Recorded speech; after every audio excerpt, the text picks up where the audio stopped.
नमस्कार। PP news line के prime time में आप सबका स्वागत। मैं हूं रजनी अनुभव। आइए सबसे पहले नजर डालते हैं आज दिन भर की प्रमुख सुर्खियों पर। सुरक्षा बलों की संयुक्त टीम ने पुलवामा जिले के बदरू में 2 आतंकी ठिकानों का किया भंडाफोड़। उपराज्यपाल मनोज सिन्हा ने जम्मू कश्मीर में राजनीतिक दलों के कार्यकर्ताओं की सुरक्षा को लेकर उठाए पुख्ता कदम। प्रधानमंत्री नरेंद्र मोदी ने ईमानदारी से कर चुकाने वालों के लिए पारदर्शी कराधान ईमानदार का सम्मान नामक प्लेटफॉर्म का किया शुभारंभ। और देश में कोरोना संक्रमित मरीजों का आंकड़ा 23,96,000 के पार। अब समाचार विस्तार से। सुरक्षा बलों की संयुक्त टीम ने दक्षिण कश्मीर में पुलवामा जिले के बदरू बारसू में 2 आतंकी ठिकानों का भंडाफोड़ किया है। लश्कर के इन आतंकी ठिकानों से भारी मात्रा में गोला बारूद के साथ ही अन्य आपत्तिजनक सामग्री बरामद हुई है। सेना की 50 आरआर राष्ट्रीय राइफल्स, सीआरपीएफ की बटालियन 130 और अवंतीपुरा पुलिस की संयुक्त टीम ने इस सफल ऑपरेशन को अंजाम दिया है।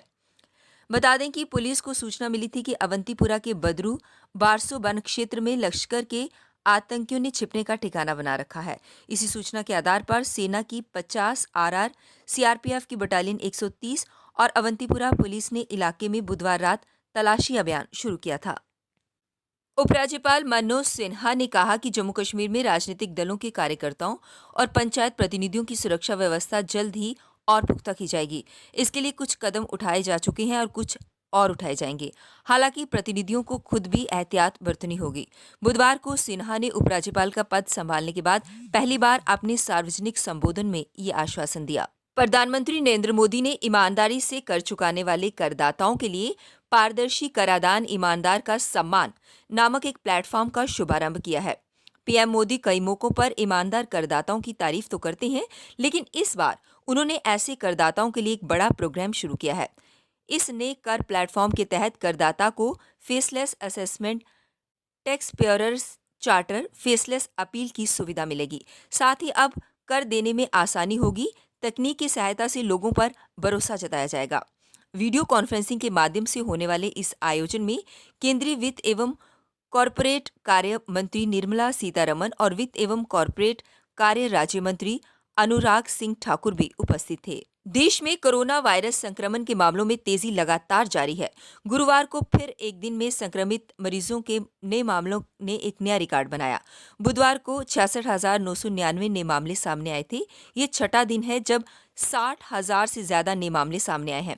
वहीं संक्रमित मरीजों का आंकड़ा 23,96,000 के पार पहुंच गया है। लेकिन अच्छी बात यह है कि संक्रमण से स्वस्थ होने वाले लोगों की संख्या 17 लाख के करीब पहुंच गई है और जांच में तेजी आई है। भारत के पूर्व राष्ट्रपति प्रणब मुखर्जी की हालात में लगातार तीसरे दिन भी कोई सुधार नहीं आया है। गुरुवार को सेना के रिसर्च एवं रेफरल अस्पताल ने मुखर्जी की स्थिति को लेकर जानकारी साझा की। अस्पताल ने बताया कि पूर्व राष्ट्रपति की हालत में आज सुबह से कोई बदलाव नहीं हुआ है। वहीं प्रणब मुखर्जी की चिकित्सा स्थिति को लेकर अफवाहें भी फैल रही हैं, जिसका उनके बेटे अभिजीत मुखर्जी ने खंडन किया है। सेना के रिसर्च एवं रेफरल अस्पताल ने प्रणब मुखर्जी की सेहत को लेकर जानकारी दी। अस्पताल ने कहा, पूर्व राष्ट्रपति प्रणब मुखर्जी की हालत में आज सुबह से कोई बदलाव नहीं आया है। वह अचैतन्य अवस्था में है और फिलहाल वेंटिलेटर सपोर्ट पर हैं। सुप्रीम कोर्ट ने एक जनहित याचिका दाखिल कर राज्य स्तर पर अल्पसंख्यक समूहों की पहचान के लिए दिशा निर्देश जारी करने की मांग की है, ताकि इन लोगों को सभी योजनाओं का लाभ मिल सके। भाजपा नेता और वकील अश्विनी कुमार उपाध्याय ने ये जनहित याचिका दाखिल कर राष्ट्रीय अल्पसंख्यक शिक्षा संस्थान अधिनियम 2004 की धारा 2F की वैधता को भी चुनौती दी है। उपाध्याय ने कहा, ये धारा न सिर्फ केंद्र को बेलगाम शक्ति प्रदान करती है, बल्कि मनमानी वाली, तर्कहीन और अपमानजनक भी है। उन्होंने कहा, वास्तविक अल्पसंख्यकों को उनके लाभ से वंचित करना और पूर्ण बहुमत के लिए बनाई गई योजनाओं के तहत मनमानी और अनुचित असहमति संविधान के तहत मौलिक अधिकारों का उल्लंघन है। आज उपजिला खोड़ के ब्लॉक सांबा की पंचायत बरडोह में सरपंच श्रीमती मंगो देवी की अध्यक्षता में बरडोह में एक वृक्षारोपण अभियान चलाया गया। कार्यक्रम का उद्देश्य वर्तमान पर्यावरण की समस्याओं को ध्यान में रखते हुए पेड़ों की रक्षा के साथ साथ पौधे लगाना और अच्छा पर्यावरण बनाए रखने के लिए और साथ ही साथ मानव जीवन को स्वस्थ बनाए रखने के लिए वृक्षारोपण अति महत्वपूर्ण है। और इस अभियान में सबसे ये अनुरोध किया गया कि अपने जन्मदिन पर एक पौधा जरूर लगाएं। पैंथर्स पार्टी के चेयरमैन हर्षदेव सिंह ने सरकार की नीतियों को गलत ठहराते हुए कहा कि लेक्चरर्स को रेगुलराइज करने का वायदा सरकार द्वारा किया गया था, लेकिन अभी तक उन लोगों की अनदेखी की जा रही है। और साथ ही साथ सुप्रीम कोर्ट के ऑर्डर की भी धज्जियां उड़ाई जा रही हैं, जहां equal pay for equal work की बात की गई थी।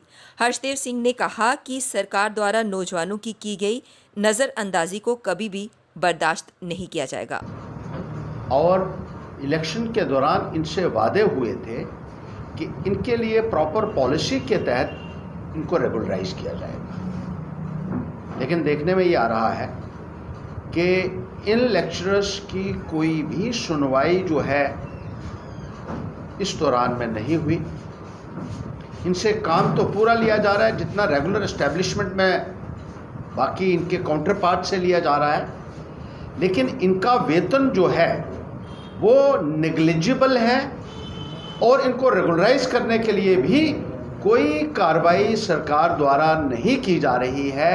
कोरोना महामारी के चलते नरवाल मंडी की जेके बैंक ब्रांच में एक व्यक्ति के कोरोना पॉजिटिव आने से ब्रांच को सील कर दिया गया। All J&K choreographer association Jammu द्वारा एक प्रेस कॉन्फ्रेंस करवाई गई, जिसकी अध्यक्षता जे.आर. शर्मा जैक्सन ने की। उन्होंने कहा कि कोविड-19 के चलते सभी स्कूल बंद पड़े हैं, जिससे जितने भी कोरियोग्राफर हैं उन्हें सैलरी नहीं मिल पा रही। उन्होंने सरकार से अपील की कि कोई ऐसी पॉलिसी बनाई जाए ताकि जितने भी कोरियोग्राफर्स हैं वे अपना गुजारा अच्छे से चला सकें।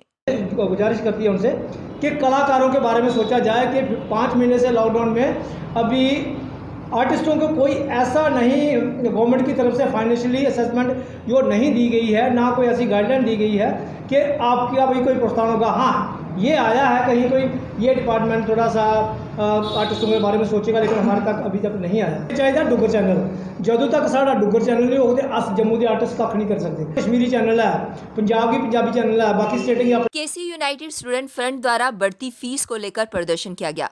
उनका कहना था कि एक तरफ तो कोरोना की मार और दूसरी तरफ बढ़ती फीस, ऐसे में विद्यार्थी करे तो क्या करे। उन्होंने कहा कि इस मसले में लेफ्टिनेंट गवर्नर खुद हस्तक्षेप करके इसका समाधान करें ताकि विद्यार्थियों को कुछ राहत मिल सके। लेफ्टिनेंट गवर्नर और तमाम एडमिनिस्ट्रेशन और सरकार से यह अपील है कि जल्द से जल्द इस मैटर में, सीरियस मैटर में इन्वॉल्व हों और जल्द से जल्द इन बच्चों को राहत दें। जो राहत होगी वो इस रूप में होगी कि एडमिशन फ़ी चार्ज की जाए, नॉमिनल जो ट्यूशन फ़ी चार्ज किया जाए, और जो भी अदर सर्विस चार्जेस के रूप में ये एक्सप्लॉयटेशन है इसको ख़त्म किया जाए।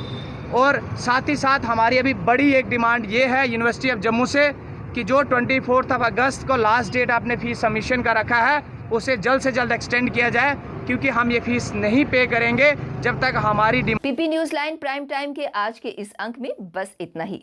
मुझे और मेरी पूरी टीम को दीजिए इजाजत और आप देखते रहिए पीपी न्यूज़ लाइन। नमस्कार। जम्मू में आई टेस्टिंग की साइंटिफिक और मॉडर्न टेक्नोलॉजी के लिए हमेशा याद रखें जेम ऑप्टिशियंस, जहां पर रखा जाता है आपकी हर जरूरत का ख्याल। Gem Opticians with the facility of eye exercise, A scan, biometry, pachymetry और ऑटोमेटेड फील्ड एनालाइजर। और हाँ, हमारे यहाँ बढ़िया क्वालिटी के ब्रांडेड स्पेक्टिकल्स, सनग्लासेस और कॉन्टेक्ट लेंसेज मिलते हैं। आपका भरोसेमंद एक ही नाम, Gem opticians, Gandhinagar. Gem opticians, Nai Basti. Gem opticians, Amphalla. Gem opticians, Trikuta नगर।